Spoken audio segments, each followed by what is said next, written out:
Thanksgiving is a time of togetherness and gratitude. It's a time to be with family and appreciate all the blessings in your life, right? Well, that is not this story. In fact, what happened to me is the complete opposite. And if that intrigues you, then listen to this. Every year, my aunt and uncle host Thanksgiving. They're the ones with the really big backyard, and every year, we always have a big family football game. Nothing crazy like tackling or anything, but one year my older cousin did have a sprained ankle for like a week. Anyway, it's always a blast, and when the story happened, it was no different. I remember we were just finishing up the football game, getting ready to go inside for some hot turkey, when my idiot cousin, James, punted the football into the backyard woods. My aunt and uncle lived in a very wooded area, by the way. Trees for miles with no neighbors in sight.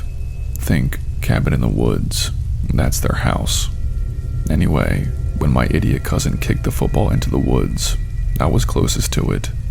My dad told me to go and get the ball before I came in for turkey. I remember thinking how unfair that command was, because 1, I was starving, and 2, I was not the one who kicked the ball in the first place. But when my dad gave me that look which meant you better get your ass moving, well, I got my ass moving. I searched for maybe 5 minutes with absolutely no luck. The sun was setting, and it was getting dark, which made it almost impossible to find this stupid ball in the woods. I would look behind trees, kick patches of leaves to see if it landed there. Nope, nothing. No football to be found. By this point, I was pretty deep into the woods. My aunt and uncle's house was just a speck in the distance. I was about to turn around and give up when I kicked something big. At first I thought it was a rock, but if I had kicked a rock as hard as I did this, I probably would have broken my toe. No, whatever I kicked wasn't a rock, but it was big and soft. Like I said, the sun was setting, the sky above me was a dark purple, and I had to bend down closer to see what I kicked. And there, in the middle of the cold woods, lying face up, with a mouth wide open and eyes glazed over, was the corpse of a man. To this day, I still see that man's dead face in my dreams, chasing me and hiding in the dark corners of my house. When I realized I had kicked a dead body, I screamed like I never screamed before. It wasn't even a few minutes after when my dad and all my uncles came sprinting into the woods and found me, crouched beside a tree, rocking back and forth in terror, pointing at the dead body. Of course, law enforcement got involved. When my uncle made the call and explained the situation, about 5 units came out, some even with canine dogs. I don't know all the details, but I remember overhearing one of the investigating officers say that the body had been dead for at least 3 days before I found him. There were 5 knife wounds to the neck, head, and chest. Pretty disturbing stuff. And even to this day, no one has figured out who was responsible for the murder and why they dumped him in the woods. Because like I said, my aunt and uncle live in a heavily wooded area with virtually no neighbors. So whoever committed the murder went out of their way for their crimes not to be discovered. To say our Thanksgiving was ruined that day is an understatement. This happened about 10 years ago. We've all healed since then, but like I said, every now and then I'll have a nightmare with that dead man hiding in a corner, laughing and crawling around. I hope your Thanksgiving is filled with peace, happiness, and definitely not death.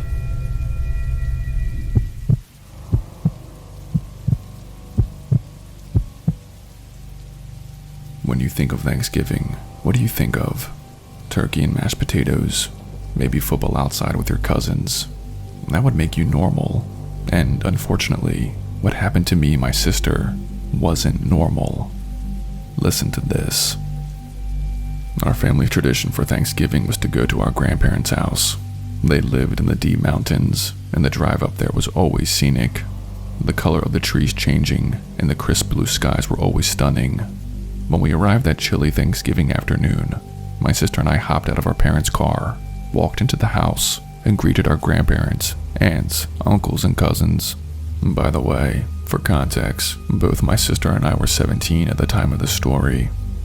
Anyway, it was cozy inside. My grandpa had a nice fire going on in the living room while the football game was being played on the TV. After we had finished eating up the Thanksgiving meal, my sister, who was all about social media, asked if the family could all gather outside for a family photo. Everyone agreed as we all made our way to the front porch. The sun was setting, and the remaining light made the setting perfect for a photo. My sister quickly set up her tripod, set her phone camera to count down from 10, and took the photos. After we took the last photo, we all headed back inside to warm up and to have some Thanksgiving dessert. I was in the middle of eating pumpkin pie on the couch, watching the football game, when my sister, who looked puzzled, sat down next to me, showed me her cell phone, and said to look at this. I looked at her phone. On it were the most recent pictures of the family photos we took outside. I nodded and said they looked good. She shook her head, holding the cell phone closer to my face, and asked if I saw anything. I scanned the photo, looking at all of our smiling faces, and told her no. The picture looked completely normal to me. She shook her head, used her fingers to pinch the photo on the phone, and the picture zoomed into the top right, by the top windows of my grandparents' house. I was about to say I did not see anything unusual, until I did. There, zoomed in at the top right corner, and looking out of the window, appeared to be a solid black figure. It almost looked like the figure was burnt to a crisp, and it was actually a bit unsettling. I asked my sister how she photoshopped a creepy person in the photo, but she said she did not photoshop it. She showed me the rest of the photos, all of which there was no black figure standing in the upstairs window. My sister was starting to freak out, saying it's something paranormal. I tried to calm her down, but her stressful pleas were overheard by the rest of the family. My sister showed them the picture and explained her concerns. A few of my uncles and cousins laughed, clearly thinking my sister photoshopped the photo. She swore up and down that she did not do that.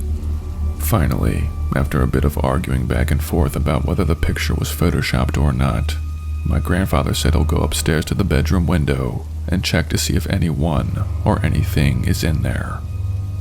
After a few tense minutes of listening to our grandpa walk around upstairs and check the room, we all sighed in relief when he came back downstairs and informed us that everything was okay. Nothing or no one was up there. The rest of my family chalked it up to either Photoshop or just bad reflection when the photo was taken, and went back to eating food and watching the football game. Again, I was continuing to eat my pie when my sister took my shirt and said to listen to this. She had her phone out and an article was pulled up on the screen.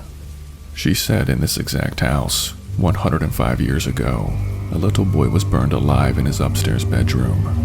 His family had gone out to harvest the field, leaving their only son in his room to sleep, when a stray ember from the living room fireplace landed on the floor. The whole house was in flames within minutes, and the boy did not stand a chance. And here's where things got really weird. In the article my sister was reading, there was a photo of the young boy standing with his family.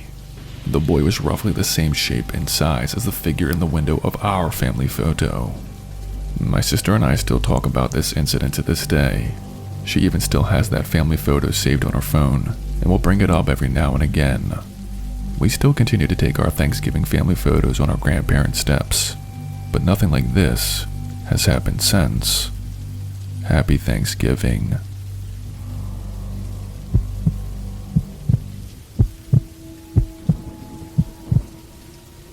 Looks can be deceiving. I know that sounds cliche, but it's true. It's very true. And I found that out the hard way on Thanksgiving Day. Listen to this. Every year my parents hosted Thanksgiving, and in this story that was no different.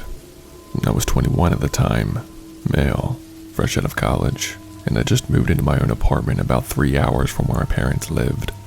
But even as independent as I wasn't going to miss a hot turkey meal with the family on Thanksgiving, even if it was a 3-hour drive. During the drive over, I was trying my hardest to hold back my bladder. My GPS told me that I was only 20 minutes from their house, but I could not take it. I felt like I was going to explode. I quickly pulled over into the nearest gas station and made a beeline directly for the public bathroom. Mercifully, when I was done, feeling like a brand new person, I exited the gas station and went back to my parked car. Before I could open my car door, however, a man approached me. I was immediately taken aback by his appearance. He had on raggedy clothes, his hair was wild and frizzy, and he walked with a limp. He extended his hand and asked if I had any money. He was pointing behind him at a rundown car, which had a little girl sitting in the front seat, looking sad. He said him and his daughter needed money for Thanksgiving, and that any amount would help. He was lightly pulling my sleeve for me to follow him over to his car and to see his daughter. He kept saying, "Please, please, we need money." My heartstrings were definitely being pulled at that moment. It was Thanksgiving and everyone deserves to have a good meal, but something about this guy's vibe was off. I really can't explain it in full detail, but I've always had this gift or energy or whatever you want to call it, but I'm very good at reading another person's aura. When this man touched me, all I could see and feel was just darkness. My instincts were telling me that I needed to get as far away from this man as possible. I awkwardly told the man no. I'm sorry, I can't help him and his daughter. I'm running late and need to go. I pulled myself away from him, got into my car, and pulled away. When I looked into the rearview window as I pulled out of the gas station, all I saw was the man staring at my car with this blank expression. At first I felt extremely guilty for blowing this dad and his daughter off on Thanksgiving, but by the time I made it to my parents' house and smelled the hot turkey and gravy mashed potatoes, I had completely forgotten about the encounter. That was until later that night. Since it was a 3-hour drive back to my apartment, my parents offered me the spare bedroom for the night, and I gladly agreed. Plus, I was so full of stuffing and turkey, I don't think it was possible to stay focused on the road for more than 5 minutes. Anyway, my parents and I were sitting on the couch in the living room, staying warm by the fireplace and watching TV. It was almost 10 p.m. by this time, and my dad wanted to catch the evening news before he headed up to bed. He turned to the channel, and the news anchor was going over a report of a man wanted in the area.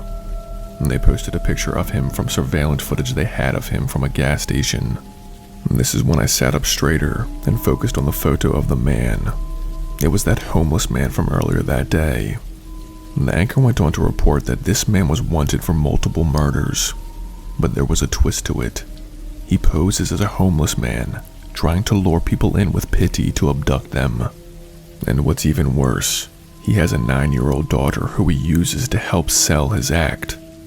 To say a chill ran down my spine would be an understatement. I replayed the scenario in my head again, realizing how close I had come to going over to his car and helping them out. I was so close to being abducted and I did not even know it. My dad flipped to the next channel to get a sports update, and then him and my mom went up to bed. I never told my parents about this close encounter. It would only frighten them and worry them, and I did not want to do that. In fact, I never told anyone about this. And that's why I'm choosing to stay anonymous for this story, but I'm glad someone now knows. As for that man and his daughter, I have not heard an update. For all I know, they could still be out there, trying to lure kind and helpful people in with their pity. So please, be safe out there, trust your instincts, but most important, have a very happy Thanksgiving.